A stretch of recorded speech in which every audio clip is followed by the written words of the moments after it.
CBS News correspondent Carter Evans joins me now from Oakland, California. Carter, we just heard that the building is too unstable for crews to continue their search. What are they doing about it so they can get back in?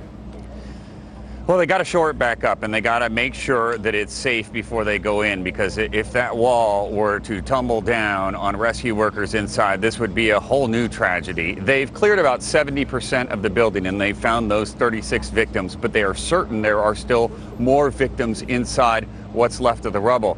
They also have determined, they believe, where the fire started, toward the back of the building. Now, I spoke with someone who lived there and who helped organize the party last night, and he actually saw the fire as it was starting. He said it was in the back left corner. He saw it as it was a glow, and he said in the 15 seconds or 20 seconds or so that it took him to run grab a fire extinguisher, it was a wall of flames and rolling black smoke, and there was nothing he could do. So it was a very dangerous situation for everyone involved. They are now bringing the ATF here to help out with the investigation.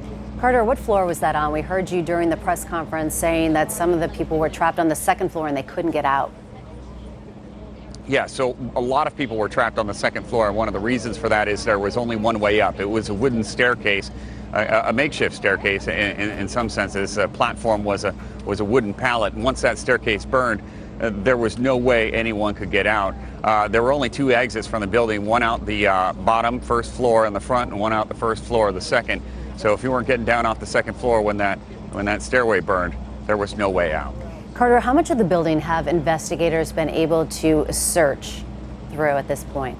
So they've been through about 3/4 of it at this point, and that means they're going through with buckets, and they're filling buckets with debris and moving it out in a bucket line hand by hand. And when they come across human remains, they tell me everything stops. Everything stops, the bucket line stops, and they clear the area around those remains, do the investigation, remove the body, and then the cleanup and search continues. It is a very slow, methodical search. Slow and painstaking. As they alluded, there will be more bodies recovered. Any idea how long it will take to recover the remaining bodies? Well, you know, at the pace they were going, we would have been done by this afternoon, but now that they've got to shore up this building, it's really anyone's guess, because they're not going to go back inside there until it's deemed safe. So they're going to have to get some construction experts in here and see what needs to be done to make sure that wall doesn't fall down. And still no idea what caused this, correct? Still no idea on a cause of this fire. You know, I asked the individual who was living there who saw the fire just after it started what could have caused it.